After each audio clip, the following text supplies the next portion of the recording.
నమస్తే, నేను Yashoda. Welcome to Pallavi TV. ఫిబ్రవరి 1న 2026-27 ఆర్థిక ఏడాదికి సంబంధించి కేంద్ర బడ్జెట్ ని central finance minister Nirmala Sitharaman parliament లో ప్రవేశపెట్టనున్నారు. అయితే ఈ బడ్జెట్ కు ఒక ప్రత్యేకత ఉంది. ఫిబ్రవరి 1 ఆదివారం అవుతోంది.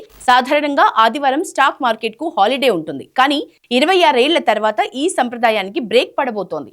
ఫిబ్రవరి 1న ఆదివారం స్టాక్ మార్కెట్ పెట్టుబడిదారుల కోసం తెరిచి ఉంటుందని Bombay stock exchange, national stock exchange అధికారికంగా ప్రకటించాయి. కేంద్ర ప్రభుత్వం బడ్జెట్ ప్రవేశపెడుతున్న నేపథ్యంలో ఆదివారం అయినప్పటికీ ట్రేడింగ్ నిర్వహించాలని బీఎస్ఈ, ఎన్ఎస్ఈ నిర్ణయించాయి. ఇందుకోసం వేర్వేరుగా సర్క్యులర్లు రిలీజ్ చేశాయి.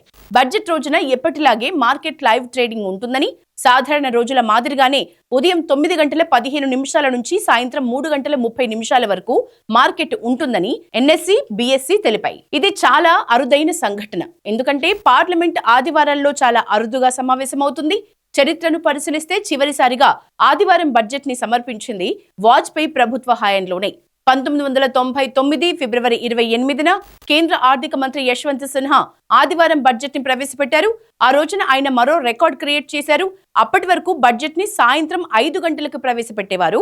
ఆ సంప్రదాయాన్ని బద్దలు కొట్టిన యశ్వంత్ సిన్హా 1999 ఫిబ్రవరి 28న ఉదయం 11 గంటలకు బడ్జెట్ ని ప్రవేశపెట్టారు.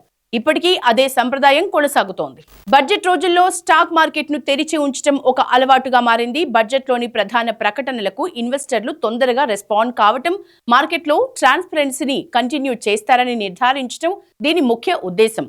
సెలవు దినాల్లో కూడా మార్కెట్ ను తెరిచి ఉంచడం వల్ల రూమర్స్ కి ముగింపు పలికి పెట్టుబడిదారులు సరైన టైంలో నిర్ణయాలు తీసుకోగలుగుతారు. ఇక ఈసారి ప్రవేశపెట్టే బడ్జెట్ ప్రస్తుత ఆర్థిక మంత్రి నిర్మలా సీతారామన్ కి సైతం ప్రత్యేకమే. ఎందుకంటే ఇది ఆమెకు వరుసగా 9వ బడ్జెట్ అవుతుంది.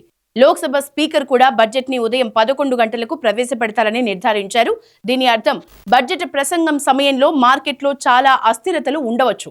ఆర్థిక మంత్రి ప్రతి ప్రకటనతో సెన్సెక్స్, నిఫ్టీలో పెద్ద మార్పులు ఉంటాయి. అందుకే ఆ రోజున పెట్టుబడిదారులు జాగ్రత్తగా వ్యాపారం చేయాలని నిపుణులు సలహా ఇస్తున్నారు.